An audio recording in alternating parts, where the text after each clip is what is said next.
अरे जी अस्सलाम वालेकुम।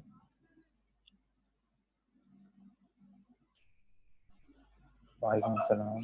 हाँ, आज जो है इंशाल्लाह स्टार्ट करते हैं। कस्टमर का सेक्शन है क्विक बुक के अंदर, जिसमें एस्टिमेट है, सेल ऑर्डर है, क्रिएट इनवॉइस है।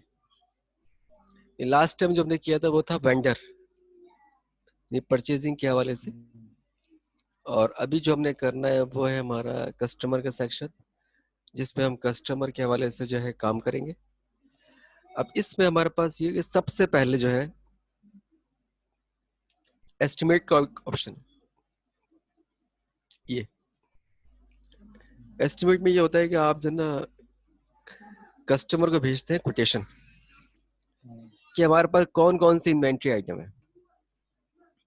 तो यहाँ पर आपने कस्टमर को सिलेक्ट किया और यहाँ पर आपने दे दी इन्वेंट्री आइटम, और ये दे दिया सपोज आपने 5 इन्वेंट्री आइटम। अमाउंट आ गया इसमें 30,000 सपोज। अब जो है आपने इसको यहाँ से सेव किया, मतलब ये एक तरह एस्टिमेट का मतलब क्या है, कोटेशन, कि आप जो है क्या काम करेंगे ये क्लाइंट। प्राइस बता रहे हैं तो हाँ, क्लाइंट को हम बता रहे हैं कि भाई ये हमारा इन्वेंट्री आइटम है और ये स्टॉक जो है ना, जब हम इसको क्या करते हैं, सेल करते हैं। अच्छा, अब उसके बाद से आएगा परचेज ऑर्डर, तो वो हमारे लिए क्या होगा, सेल्स ऑर्डर। तो आप यहाँ पर क्लिक करेंगे और जो है हार्ड डिस्क ले लिया आपने। कितने ऑर्डर, अब सपोज ऑर्डर इसके पास से आया 10 का, तो ये हो गया हमारा 60,000। अच्छा, अब जो है इसका यहाँ से आप कर देंगे सेव एंड क्लोज। तो पहले जो ऑप्शन है वो हमारा एस्टिमेट है, मतलब कोटेशन है जो आप पार्टी को भेजेंगे।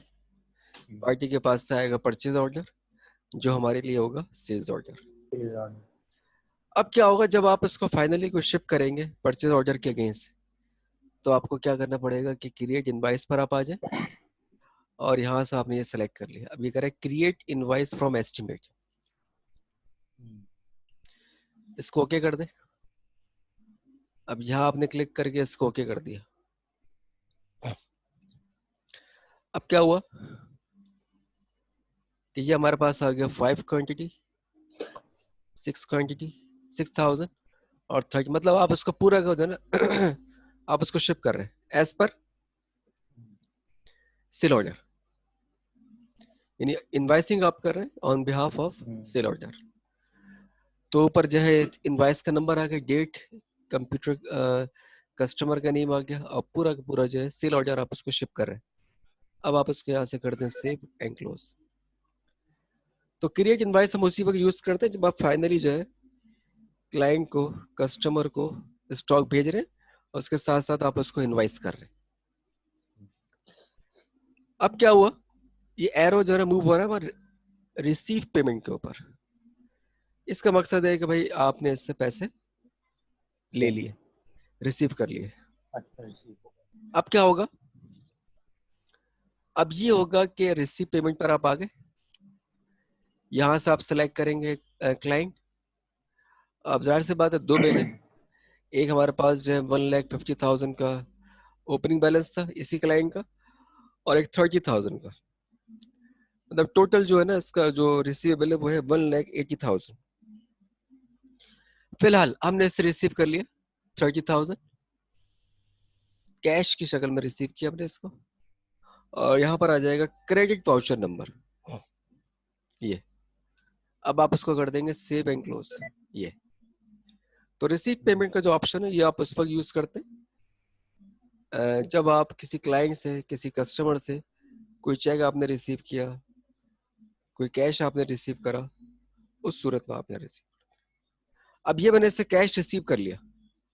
अब देखिए फौरन जब आपने रिसीव पेमेंट करेंगे फौरन आपने जाना रिकॉर्ड डिपॉजिट में। ये देखिए रिकॉर्ड डिपॉजिट में जाने का मकसद क्या होता है कि ये आपके पास जो फिजिकल कैश आया, इसको आपने कैश ऑन हैंड में रखा या आपने इसको किसी बैंक अकाउंट में जाके जमा करवा दिया, तो वो हमें ना यहाँ मेंशन करना पड़ेगा।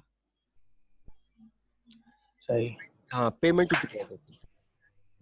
इससे पहले जो थी ट्रांजेक्शन मतलब रिसीव पेमेंट, जस्ट आपने रिसीव कर लिया भाई ये कैश है, बट आपने जो है ना इसको डिपॉजिट कहाँ किया, किस जगह पे आपने इसको डिपॉजिट किया, तो वो फिर हम इसको यहाँ बताएंगे पेमेंट डिपॉजिट पे। अब आप यहाँ क्लिक कर दें, इसको ओके कर दें, और यहाँ से जो है ना आप इसको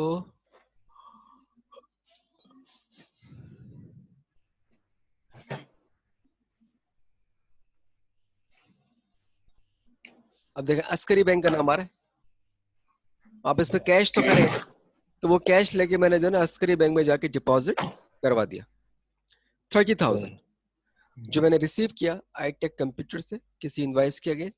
अब आप इसको कर दें सेव एंड क्लोज।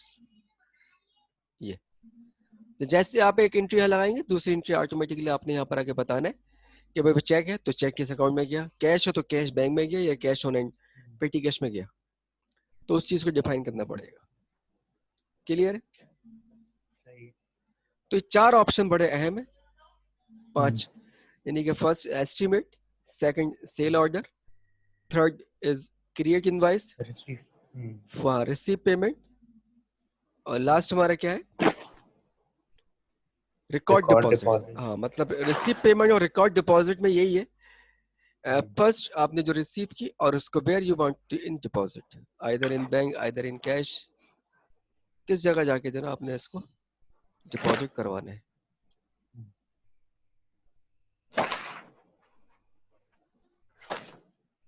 अच्छा जी, अब जो है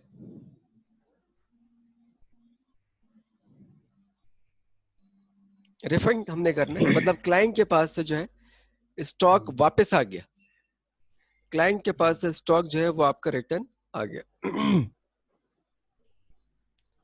तो फिर आप क्या करें, रिफंड एंड क्रेडिट पर आप आ जाए, यहां से सेलेक्ट किया आपने आईटेक कंप्यूटर,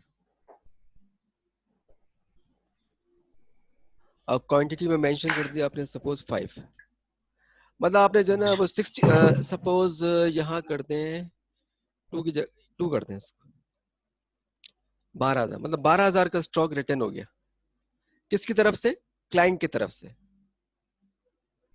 क्लाइंट की तरफ से 12,000 जो है रिटर्न हो गया। अब क्या होगा कि ये इन्वेंट्री आज जाके हमारे पास ऐड हो जाएगी, और जो उसका रिसीवेबल है क्लाइंट का तो वो कम हो जाएगा। अब आप उसको यहाँ से क्या करें, सेव, गिव अ रिफंड, इसको ओके करें। ये तो बेसिकली रिफंड एंड क्रेडिट का मकसद यही है, issue a credit memo to a customer for merchandise returns, service credit and credit towards an account।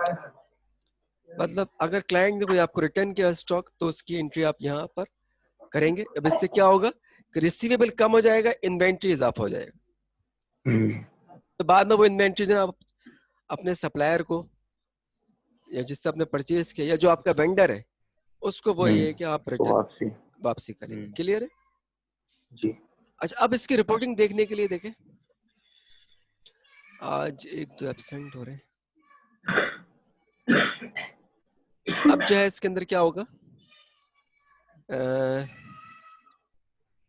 Report पे आप आ गए, मेमोराइज रिपोर्ट पर आप आ गए, कस्टमर बैलेंस डिटेल यहाँ पर आप आ जाए।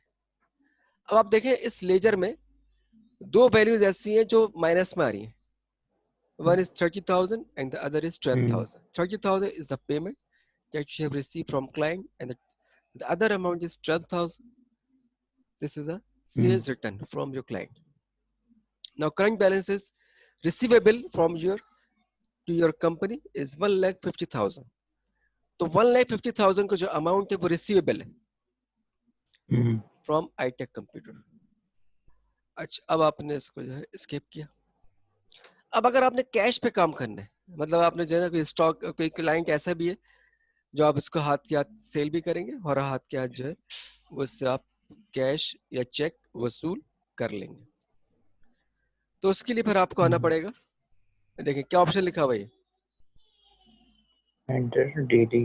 हाँ नीचे एंटर डेली, कर्सर आ रहा तो दिख नहीं रहा। हाँ एक मिनट, एंटर डेली सेल्स, अब सही, जी। एंटर डेली से मतलब ये देखिए ऐसा ऑप्शन है जिसमें क्या करना होता है कि आपने जो है ना करंट लिए, रोजमर्रा की, अच्छा करंट हाँ रोजमर्रा की सेल्स। जी जी, तो ये है कि आपने जो है मौजूदा आपने जो करंट है वो आपने सेल करी, हाथ के हाथ कैश लिया, वो बैंक या कैश ऑन हैंड जाके उसको आपने डिपॉजिट करवा दिया। अब आपने ये सेलेक्ट किया। अच्छा, ये जो है चेक नंबर, जो हाथ के हाथ जो है वो आप उसको चेक पे इशू करेंगे, चेक। और अब आप उसको सेल क्या करें वो यहाँ मेंशन कर दें। Suppose you are selling 6 quantity of this inventory item. अब आप उसको यहाँ से ओके सेल्स एंड क्लोज कर दें। ये अब यहाँ पर ही आना है कि भाई वो जो पैसे थे, जो डिपॉजिट जो आपने सेल किया 36,000, डिपॉजिट कहाँ करना है? आपने कहा भाई अस्करी बैंक में। अब जाके इसको सेव कर दिया, मतलब यहाँ के बाद इस जगह पर आपने आना ही आना है, तब जाके जो ना ट्रांजेक्शन, तब जाके ये है कि आपकी एंट्री मुकम्मल होगी। अगर आप रिकॉर्ड डिपॉजिट नहीं करेंगे तो वो एक जो है डिपॉजिटेड फंड का एक जीएल होता है, जिसमें जाके जो है ना ये फंड जमा हो रहा होता है। लेकिन आपको जो है ना डिफाइन करना जरूरी है कि भाई ये फंड आपने किस जगह पे प्लेस करना है। फल एस्करी बैंक में करना है, एमसीबी बैंक में करना है, या अदर बैंक में करना है, where you want to deposit, either in cash और आइदर इन बैंक्स। ये स्टेटमेंट आप देखना चाहते हैं, मतलब चार्जेस वगैरह लगाने, तो यहाँ पर आ जाए। मेन हमारे पास जो ना ये पूरा सेक्शन है कस्टमर का। इससे ऊपर जिससे जो पहले हमने बात की थी वो थी वेंडर की, अभी हम जो बात करी हाँ पर पहले फर्स्ट परचेजेस की डिस्कस किया, देन सेकंड सेल को डिस्कस किया। अब इंशाल्लाह नेक्स्ट क्लास में जो ना वो हम डिस्कस करेंगे जीएल, पेरोल, इन सबको जो ना फिर हम देखेंगे। सही जी।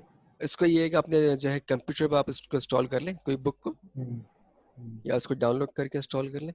लेकिन ये कि प्रैक्टिस जो है ना वो कंपलसरी है, प्रैक्टिस करेंगे तो इंशाल्लाह ये कि मजीद आपकी जो है समझ में आ जाएगा। सही है फिर? जी जी। चले जी, ओके जी, अल्लाह हाफिज। धन्यवाद। खुदा